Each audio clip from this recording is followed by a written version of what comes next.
I'm Coach Kel, and welcome to today's mental fitness video, part of our ongoing series in which we take a look at everyday mental challenges and discuss tools from psychology and neuroscience that can help. Today we have a message from a viewer having trouble successfully meditating.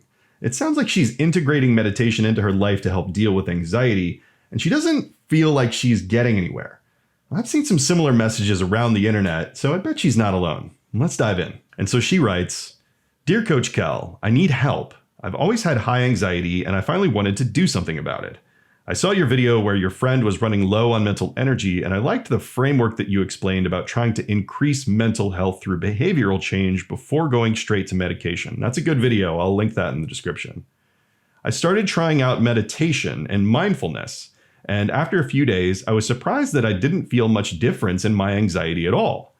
I understand that I might have to seek a prescription for help, but I want to avoid that if possible, as I don't really want to take any psychoactive drugs if I can avoid it. Should I keep trying meditation and see if it helps after spending more time with it?" This is a great question, and it speaks to the explosion of popularity of meditation in the Western world over the last couple of decades. Unfortunately, I do think it's become a bit of popular psychology where the assumption is that it's universally beneficial to everyone that tries it. Well, science has since taken a closer look at it, and like many things involved in our brains, emotions, and behaviors, the answer's not quite so universally clear. So to answer the question in a helpful way, I first need to lay out a couple of points about the mental procedure of mindfulness-based meditation, which is the kind typically thought of when we say the word meditation. So stick with me here for a couple minutes. I promise I will get to the answer. So let's start at the beginning. What is meditation? Well, these days it's taken on a lot of different forms. Generally, I think it's safe to define it as using some type of mental practice to increase attention, awareness, lucidity, and calmness. It has its roots in various Eastern religions, and in recent decades its use has spread to various areas of Western life. And I would say that the mention and propagation of meditation to various print and electronic media has created perhaps a general awareness of it, but little detailed education about it. I think it's become something that we all feel we can kind of guess how to do. I certainly have a few friends that assumed it's something about closing your eyes and breathing, and sure, there are plenty of meditation practices that use those two components. From a neuropsychological perspective, however, there are a couple of very important points about what I would call the typical meditation practice. First, that typical meditation is an exercise in focus that requires mental effort. And second, typical meditation places our point of focus inside our bodies. And maybe you're thinking, Coach Kel, what does this have to do with meditation possibly not being a good thing for me? Stick with me here, friends. I will get to it. Let's keep working through this. First, the exercise and focus. While typical mindfulness-based meditation often uses relaxation and slow breathing to help engage the relaxed mode of our nervous systems, and this is called the parasympathetic nervous system, it often directs us to place deliberate attention to sensations from specific parts or areas of our bodies. You can do this now. Try it out. An easy example is to hold your hand out in front of you, look at it with deep focus, and simply concentrate really hard on what sensations you're feeling in and around and on your hand. Maybe it's warm or cool. Maybe there's air blowing past it. Maybe there's an ache. Maybe there's very little sensation at all. It doesn't really matter what the sensation is. The point is that you're deliberately placing your attention on, or to say it better, in your hand. Now take that point of attention and let's move it up your arm and maybe stop at your shoulder. Focus on that point's location inside your arm as it moves and feel the various sensations as it travels towards your shoulder. Now don't worry, this won't turn into a meditation session itself.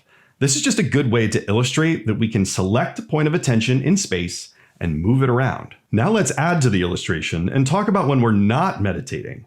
Well, that same spatial point of attention is still in full operation, and when we're going on about our day, we're typically moving it around outside our bodies. Most of the time, it matches up with what we're looking at directly. In that previous video I mentioned, I explained some of the neuroscience involved in driving.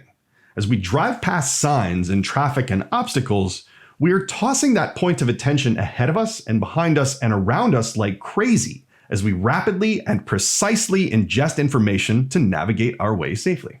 Now, if you imagine yourself driving, and hopefully you're not trying to watch this video while actually driving, though listening is fine, consider how many of your bodily sensations not related to driving are tuned out while you drive. Another way to illustrate this is to imagine how difficult it would be to drive and do a body part-based mindfulness meditation at the same level of intensity as earlier in the video at the same time. And again, do not try this if you're driving right now.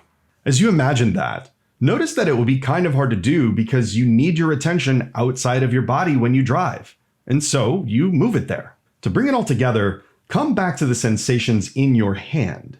Feel where the point of attention is, and now deliberately move it outside your body towards some external point. An easy way to do this is to select an object somewhere out of reach and place all of your attention on that object. This might feel like an intense visual focus where you are really taking in every detail about it. It's almost like if your nerves were connected to it, you could feel air moving over it. It's almost like an external mindfulness exercise. And here is one of the wildest things in neuroscience that I've ever learned. When your point of attention is moved outside of your body, whether deliberately or subconsciously, dopaminergic circuits are engaged. And the further away that point of attention is, the stronger the engagement of those circuits.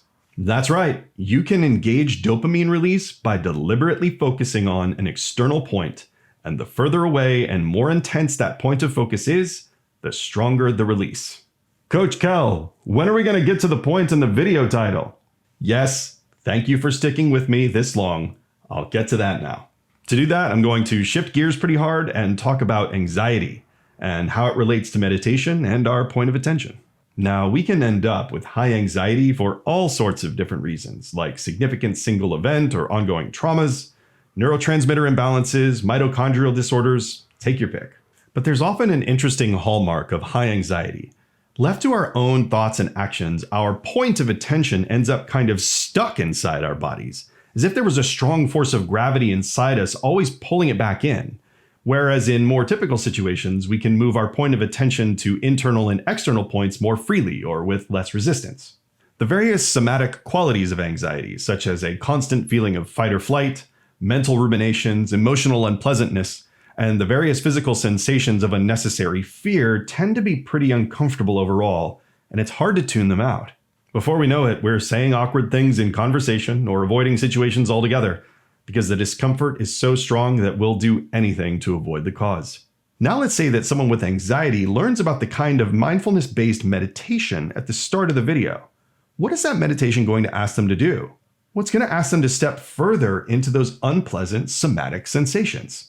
This is, of course, highly individualized, but depending on the situation, mindfulness meditation could be the opposite of what someone with high anxiety would benefit from, which is more time with their point of attention deliberately pushed outside their bodies, engaging dopamine circuits and helping to move their lives forward despite the anxiety.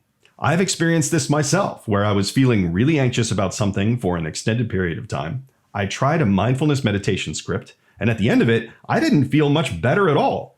The fearful discomfort was still there, and it felt like my efforts were completely in vain. In retrospect, and again, this is an individualized personal anecdote, I would have benefited from something I discovered years later, which was a walking meditation script that directed me, while walking outside, to place my attention on external points. For a good example of this, I recommend an app called Waking Up. There's a fun walking meditation there with a great technique that helps to push our point of attention outward when we're having trouble doing so. Overall, the point is to recognize that meditation can take on a number of different forms, not just the mindfulness-based meditations that have become somewhat synonymous with the overall term itself. It can be really useful to know what your locational tendency is for your point of attention. For anxious types, externally focused meditations can be helpful since their attention tends to be internally captive. And on the other side of the coin, those struggling with self-dissociation and connecting with themselves can really benefit from mindfulness, as they have the opposite problem, where their attention is stuck outside their bodies. To wrap everything up, yes, meditation has been shown in multiple studies to have very beneficial effects. Just make sure you look a layer or two deeper and find the practice that works for you. That's what I have for today. Hopefully this video shines some light on a couple of the moving parts of meditation and how it relates to our brain. And if you felt frustrated by a lack of progress with it, hopefully this has given you some alternative ideas. And if you have a question about a mental challenge you're having, send me a brief email at autonomywithanecoachkel@outlook.com, and I'll see if I can help with a video about your topic. And by the way, this look at alternative meditational methods is part of a much wider set of foundational mental fitness courses for individuals and companies that I teach. I develop these courses from various studies in high-quality, peer-reviewed academic journals. I'm a practitioner, I literally practice what I preach, and I was able to use them to reduce my ADHD medication regimen by 90% while increasing focus, mental endurance, and holistic quality of life. If these tools can help me increase my natural focus and mental fitness by that much, I'm very confident that they can help you and your team. If that sounds interesting to you, again, feel free to send me an email at autonomycoachkel@outlook.com. Thanks, and I'll see you in the next one.